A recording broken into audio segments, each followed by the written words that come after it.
Haven't done one of these devlog things in a while, so I'm going to not pretend like this is going to be something I'm going to do a lot of time. A lot of times it's going to come out when it comes out, so hopefully this is interesting, useful, edifying, entertaining, or a warning to you all. Why am I doing this? So a year ago I quit my full-time job working in a medical equipment supply warehouse. It was like one of the easiest warehouse jobs I have ever had in my life, and I've had a few of them. 70 degrees year-round, clean. Work was pretty physically easy. Benefits were really good, but I decided, and my wife, who is way smarter than I am and a much better money earner than I am, because she works in a obscure and weird little IT world of electronic data interchange, is able to more than fund our needs. And she thought I was a better human to be around when I was writing and not dealing with warehouse people. So here I am. The reason why I decided that what I really wanted to do was to write games and books and stories and try to figure out some way to create some sort of weird little bootstrap media company. One really obvious non-bullshit reason is because it's a lot more fun than working in warehouses. You know, that really can't be discounted. That's just kind of obvious. I lost some people that were close to me, some family members, in the last few years. A couple guys I served in the Marine Corps put a bullet in their heads. And when you have people that you're close to, it's kind of inevitable it's kind of inevitable that you're going to think about your own mortality and sort of reflect on what time you have left and what you're doing with it and how you want to spend it. Miranda Berry is a person who has had an influence on my life, and I want to share her story with you. So this is Miranda's book. It's called The Battle of the Elements.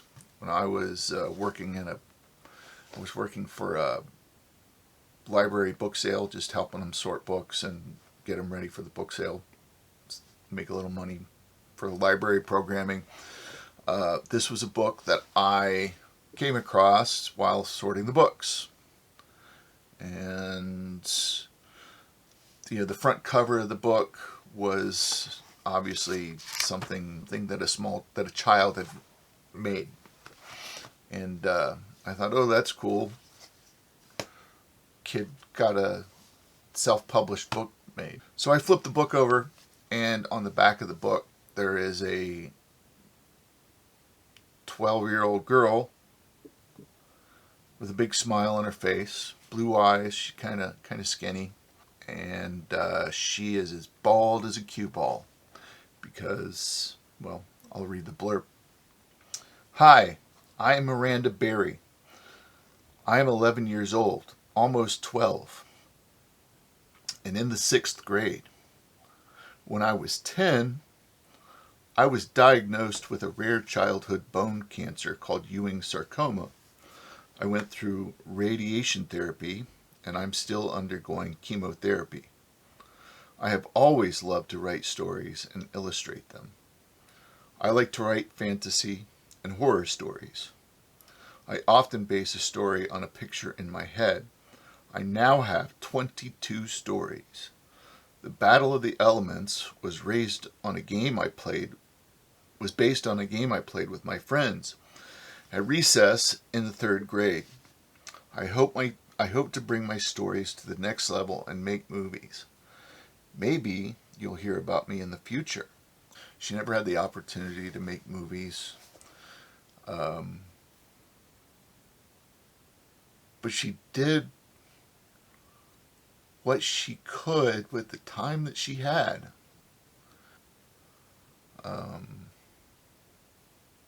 I would be willing to say that she probably lived out more of her dreams as a 12-year-old than an awful lot of us adults do.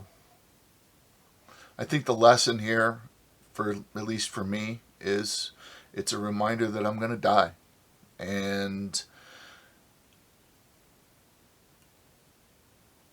waiting around trying to be safe, trying to be responsible, trying to be whatever, is not going to prevent the dying from happening. I'm going to die eventually. And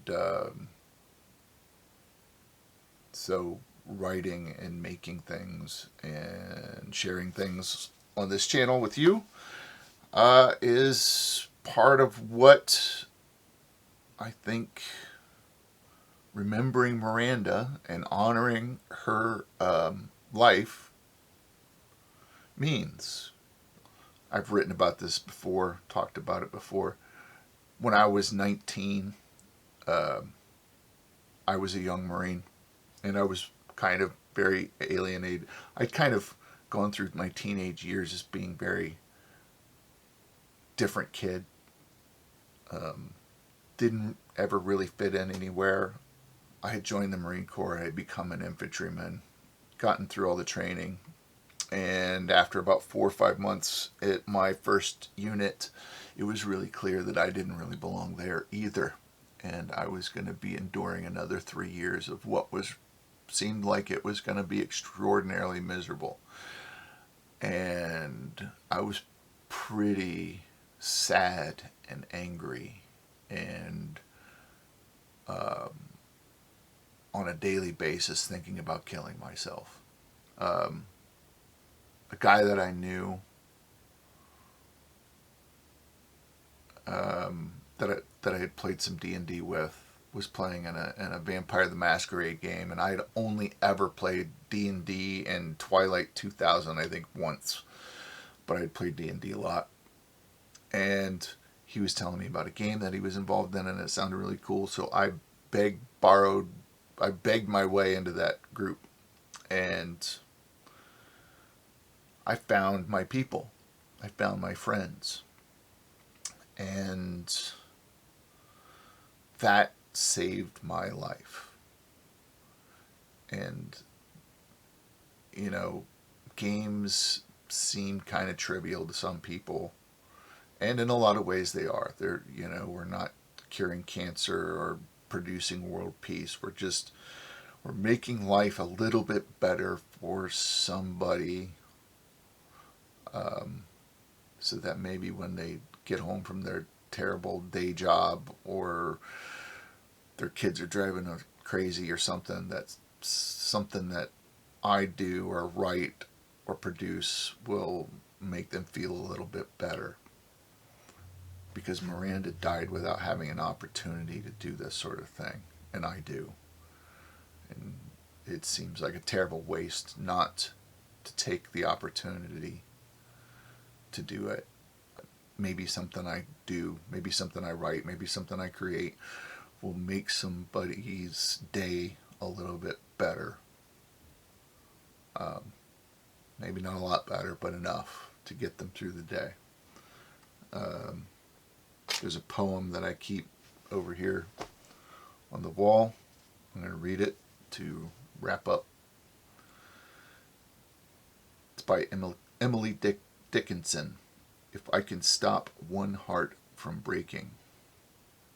If I can stop one heart from breaking, I shall not live in vain.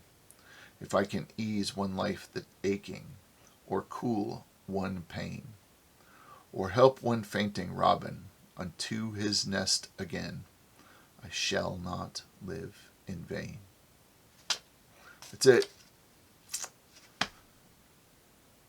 Talk to you again soon.